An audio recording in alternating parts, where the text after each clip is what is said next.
Hello बच्चों, तो alcohol chapter में अब अगला टॉपिक हमारा होने वाला है फिनोल का। ठीक है, इसका हम क्या करेंगे, इसमें इंट्रोडक्शन करेंगे और इसका प्रिपरेशन कवर करेंगे। ठीक है, तो बिना किसी देरी के स्टार्ट करते हैं। टॉपिक क्या है हमारा, इंट्रोडक्शन ऑफ फिनोल।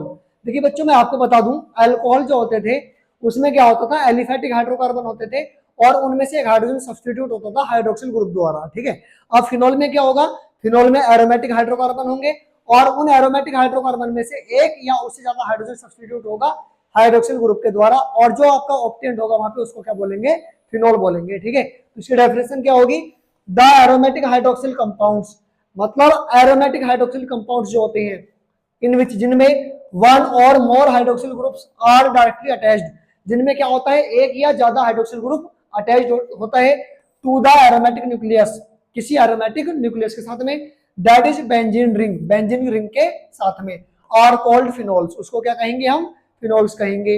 अब यहाँ पे बेंजीन दिया है, ये बेंजीन में से एक H को हटाया और उस पर क्या ऐड कर दिया, OH, तो बच्चों क्या बन गया, ये फिनोल बन गया।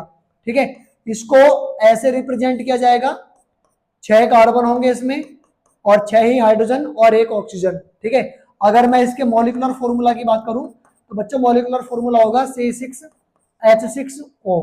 ठीक है, और ये क्या होगा इसका स्ट्रक्चरल फॉर्मूला। तो ये आपका क्या होता है, फिनोल होता है। बेंजीन में से एक H हटाएंगे और उस पर क्या ऐड कर देंगे, OH ऐड कर देंगे। ये आपका बेंजीन होता है, सभी को पता होगा, है ना। बेंजीन में क्या करा, एक H को माइनस कर दिया और उसकी जगह पर एक OH को प्लस कर दिया। तो बच्चों जो ऑप्टेंड होगा उसको ही क्या बोलेंगे हम, उसको ही फिनोल बोलेंगे। ठीक है, क्या बोलेंगे उसको, फिनोल बोलेंगे। तो ये तो इसका इंट्रोडक्शन हो गया। अब आगे चलते हैं। आगे एक क्वेश्चन है यहाँ पे, write the hybridization of indicated C, carbon का हाइब्रिडाइजेशन बताना है, किसमें, COH बॉन्ड वाला, मतलब जो OH कार्बन मतलब OH ग्रुप के साथ में कार्बन लगा है उसका हाइब्रिडाइजेशन आपको बताना है। तो इसके लिए पहले आप एक बात समझिए बेटा, अगर कार्बन पे 4 बॉन्ड सिंगल होते हैं तो वो sp3 हाइब्रिडाइज होता है, कार्बन पर एक डबल 2 सिंगल होते हैं तो आपका sp2 हाइब्रिडाइज होता है, कार्बन पर 2 डबल होते हैं या कार्बन पर एक सिंगल एक ट्रिपल होता है तो उस केस में वो कार्बन आपका sp हाइब्रिडाइज होता है। तो आप देखेंगे भाई ये वाला जो कार्बन है पहले वाले में, इस कार्बन में क्या है, सिंगल बॉन्ड, इधर भी क्या है, सिंगल बॉन्ड। इट मींस पहले में जो कार्बन है आपका वो कैसा होगा, sp3 कार्बन। दूसरे की बात करेंगे तो बेटा दूसरे वाले में ये जो कार्बन है जिसपे OH लगा है, इधर से भी सिंगल बॉन्ड है, इस पे इधर से भी सिंगल बॉन्ड है। इट मींस यहाँ पर भी क्या है, वो sp3 हाइब्रिडाइज। अगर मैं उससे अगले की बात करूं तो आप देखोगे यहाँ पे ये कार्बन, यहाँ पे डबल बॉन्ड आ गया, एक सिंगल बॉन्ड आ गया। तो जब एक डबल बॉन्ड होगा तो उस कार्बन पे हाइब्रिडाइजेशन स्टेट क्या हो जाएगी बच्चों, sp2। तो फर्स्ट वाले का आंसर क्या होगा, फर्स्ट वाले का आंसर sp3 होगा, सेकंड वाले में sp3 होगा, थर्ड वाले में sp2 हो जाएगा। ठीक है बच्चों, बात समझ में आ गई। आपको हाइब्रिडाइजेशन निकालने के लिए ये चीजें आपको, ये पॉइंट आपको याद रखने होंगे, फिर आप आसानी से कार्बन का हाइब्रिडाइजेशन कैलकुलेट कर पाएंगे। ठीक है, इसके बाद अब इसका देखते हैं हम प्रिपरेशन।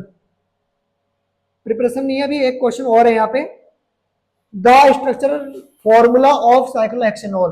देखिए साइक्लो कब लगाते हैं, जब एक क्लोज चेन होती है, हेक्स का मीन्स 6 कार्बन, कितने कार्बन, 6 कार्बन। ठीक है, एन का मीन्स सिंगल बॉन्ड, एन का मीन्स सिंगल बॉन्ड, और बच्चों इसमें लास्ट में क्या लगा है, ऑल, ऑल मीन्स एल्कोहल। तो यहाँ पे क्या करना है, 6 कार्बन लेने हैं और 6 के 6 में सिंगल बॉन्ड होगा, और साइक्लो का मीन्स क्या हो गया बच्चों, क्लोज चेन। ठीक है, क्या होगा, क्लोज चेन, दैट मीन्स 1 2 3 4 5 6, और सभी के सभी कार्बन में क्या होगा, सिंगल बॉन्ड होगा। तो ये एक साइक्लिक चेन बन गई, सिंगल बॉन्ड आ गया।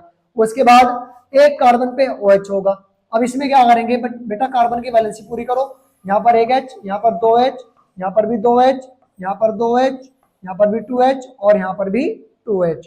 तो आप देखोगे इसमें एक कार्बन के पास में OH है, बाकी सब में क्या है, हाइड्रोजन। ठीक है, तो अब इसका स्ट्रक्चर किससे मैच हो रहा है बच्चों, इसका आंसर हो जाएगा यहाँ पे C, इसका आंसर हो जाएगा। ठीक है, क्योंकि सारे बॉन्ड सिंगल है और इस पर एक OH भी लगा है। ये आपका ये भी कैंसिल हो जाएगा, ये भी कैंसिल हो जाएगा और ये भी कैंसिल आउट होगा। क्यों, क्योंकि इनमें क्या है, डबल बॉन्ड, इसमें ये सिंगल बॉन्डेड है बट इसमें 5 कार्बन की रिंग है। कितने कार्बन की रिंग है बच्चों, 5 कार्बन की। देखो 1 2 3 4 5, इसलिए आंसर क्या हो जाएगा, ये इसका आंसर हो जाएगा। आगे बढ़ेंगे, टॉपिक हमारा आएगा मेथड ऑफ प्रिपरेशन। क्या टॉपिक है बच्चों, method of preparation of phenol. तो पहला मेथड इसमें होता है आपका डाउस प्रोसेस, इसको बोलते हैं डाउस प्रोसेस। इसमें क्या होता है भाई, आपने चैप्टर 1 में पढ़ा था क्लोरोबेंजीन होती है, जहां पे आपने सीखा था कि क्लोरोबेंजीन में न्यूक्लियोफिलिक सब्स्टिट्यूशन आसान नहीं होता है ना, बट यहाँ पर कंडीशन दी जाएगी, इसको 623 केल्विन का टेम्परेचर रखा जाएगा और 300 एटमोस्फेयर इसका प्रेशर होगा। NaOH के साथ में क्या बनाएगा ये पहले, सोडियम फिनॉक्साइड। क्या बनाएगा बच्चों ये पहले, सोडियम फिनॉक्साइड। देन उसके बाद में क्या होगा, उसके बाद में इसका एसिडिफिकेशन करेंगे यहाँ से, तो इसका जो H+ होगा वो यहाँ पे O- के साथ में ऐड होगा और क्या बन जाएगा यहाँ से, फिनोल बन जाएगा। ठीक है, ये आपका चैप्टर 1 का ही रिएक्शन है, न्यूक्लियोफिलिक सब्स्टिट्यूशन ऑफ हेलोएरिन का। ठीक है, तो यहाँ से क्या क्या प्रिपेयर्ड हुआ हमारा, फिनोल यहाँ से प्रिपेयर्ड हो गया। और किससे प्रिपेयर्ड हुआ ये, क्लोरोबेंजीन से। तो प्रोसेस का नाम क्या है इसका, डॉज प्रोसेस। ठीक है, उसके बाद अगला प्रिपरेशन इसमें हम देखेंगे, तो नेक्स्ट प्रिपरेशन क्या होगा, फ्रॉम बेंजीन। बेंजीन हमने लिया हुआ है यहाँ पे, उसके साथ में कौन लिया है, ओलियम। देखिए ओलियम क्या होता है, ओलियम होता है H2H2O7, या इसको आप ऐसे भी लिख सकते हैं H2SO4 प्लस SO3। तो इस मिक्सचर को यहाँ पे लिया जाएगा, जहां से क्या बनेगा, बेंजीन सल्फोनिक एसिड। क्या बनेगा बच्चों, बेंजीन सल्फोनिक एसिड। देखिए आप याद रखेंगे, ये ओलियम जो लिया गया ये कौन सी रिएक्शन है आपकी, ये रिएक्शन है सल्फोनेशन। कौन सी रिएक्शन है बच्चों, सल्फोनेशन। और सल्फोनेशन में इलेक्ट्रोफाइल कौन होता है, SO3H+। तो आपको ये चीज याद रखनी है, सल्फोनेशन में SO3H+ जो होता है इलेक्ट्रोफाइल होता है, जो कि कहां पर ऐड होगा, बेंजीन पर जाकर के ऐड होगा और बनाएगा बेंजीन सल्फोनिक एसिड। उसके बाद में यहाँ पे NaOH लेयर लगाएंगे और H+ होगा। देखिए पहले तो बनेगा आपका ओ, मतलब यहाँ पे क्या बनेगा, सोडियम फिनॉक्साइड बनेगा, सेम वही जो पहले बना था। उसके बाद में जब यहाँ से H+ लगाएंगे इस पर, तो किस में कन्वर्ट होगा, ये फिनोल में कन्वर्ट हो जाएगा। ठीक है, तो ये एक सेकंड प्रिपरेशन हो जाएगी इसकी। ये किससे हुई, बेंजीन से। कौन सी प्रिपरेशन है ये बच्चों, ये सेकंड प्रिपरेशन। तो पहले क्या करा इसमें, बेंजीन का सल्फोनेशन करा, देन NaOH लेकर के एसिडिफिकेशन करा दिया, क्या बन गया, फिनोल बन गया। ठीक है, उसके बाद थर्ड प्रिपरेशन इसमें आएगी फ्रॉम क्यूमीन। कौन सी आएगी बच्चों, फ्रॉम क्यूमीन। बेटा क्यूमीन को आइसोप्रोपाइल बेंजीन भी कहा जाता है, आइसोप्रोपाइल बेंजीन। ठीक है, तो यहां पे क्या करा, क्यूमीन ले लिया, आइसोप्रोपाइल बेंजीन ले लिया, इसको आइसोप्रोपाइल बेंजीन भी बोल सकते हैं। देन उसका कराएंगे ऑक्सीडेशन।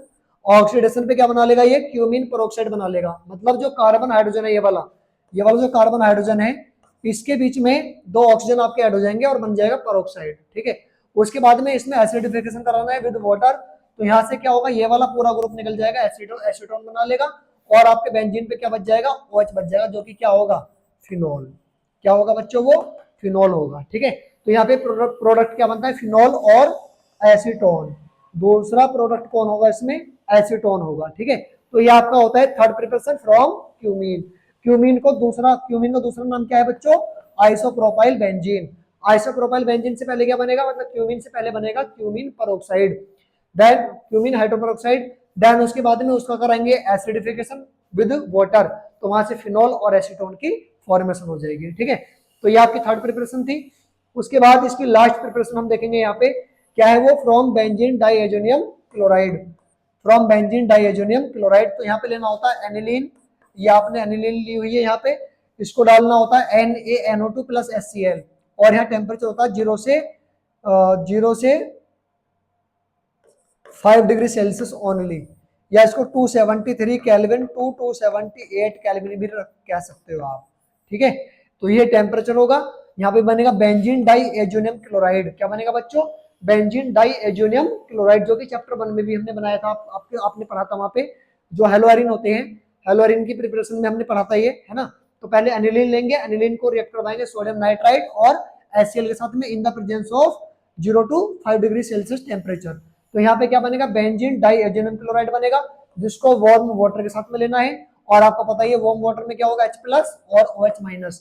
यहाँ से जो N2+ है, यहाँ से जो ये जो बॉन्ड है, इसके इलेक्ट्रॉन लेकर के नाइट्रोजन निकलेगी और Cl - H+ के साथ में क्या बनाएगा, HCl, और ये जो OH- है कहाँ पे लिंक हो जाएगा, आकर के बेंजीन रिंग पे, और बना लेगा फिनोल। क्या बना लेगा बच्चों, फिनोल बना लेगा। ठीक है, तो ये लास्ट प्रिपरेशन है। इसमें कैसे बनाया, एनिलीन लिया, उसके बाद में वहां पे रिएक्शन करवाई NaNO2 प्लस HCl से, 0 to 5 डिग्री सेल्सियस पे। तो क्या बना पहले बेंजीन डाई एजियम क्लोराइड, जिसको कि वार्म वाटर में डाला गया, बाद में उसने क्या क्या फॉर्म करके दिया वहां से, फिनॉल, नाइट्रोजन गैस और हाइड्रोक्लोरिक एसिड। ठीक है, इसके बाद अब इसका एक क्वेश्चन देख लेंगे, उसके बाद इस लेक्चर को हम फिनिश करेंगे, फिर नेक्स्ट लेक्चर की ओर बढ़ेंगे। तो इसमें क्वेश्चन क्या है हमारा, क्वेश्चन देखेंगे what are the final products of the following sequence of the reaction. यहाँ पे एक रिएक्शन दी हुई है, सीक्वेंस दिया हुआ है, यहाँ पर हमें प्रोडक्ट बताना है क्या होगा। नीट का PYQ है, ये नीट में आया हुआ है। ठीक है, तो यहाँ पे बेंजीन है ये C6H6, ये प्रोपीन आपका, यहाँ पे 2 यहाँ पर नहीं आएगा, 2 यहाँ पर आएगा। ठीक है, तो यहाँ पे प्रोपीन हो गया, एनहाइड्रस AlCl3। तो बच्चों ये बना लेगा, यहाँ से क्या बना लेगा, क्यूमीन बना लेगा। आप याद रखेंगे जब बेंजीन को प्रोपीन से एनहाइड्रस AlCl3 पे ट्रीट करोगे तो क्या बनेगा, वहां से प्रोपीन बन जाएगा। तो ये प्रोपीन बन गया यहाँ से। देन उसके बाद में क्या है, ऑक्सीजन है, और जब ऑक्सीजन इसको मिलेगी तो क्या बनेगा, यहाँ से बनेगा क्यूमीन हाइड्रोजन पेरोक्साइड, जो कि आप अभी करके आए हो। ठीक है, यहाँ पे CH3 एज इट एज, और यहाँ पर भी CH3 as it as. Then उसके बाद में एसिडिफिकेशन कराएंगे तो ये आपका क्या निकल जाएगा, यहाँ से एसीटोन। दैट मीन्स एक तो बनेगा एसीटोन बनेगा आपका एक तो, और दूसरा क्या बनेगा, यहाँ से बेंजीन पे क्या बच जाएगा, OH, जिसको कि क्या बोलते हैं हम, फिनोल। तो यहाँ से एक तो बनेगा फिनोल और एसीटोन। तो आंसर क्या होगा इसका, बी आंसर हो जाएगा इसका। ठीक है, फिनोल एंड एसीटोन। तो फाइनल प्रोडक्ट क्या होगा इसमें, फिनोल एंड एसीटोन।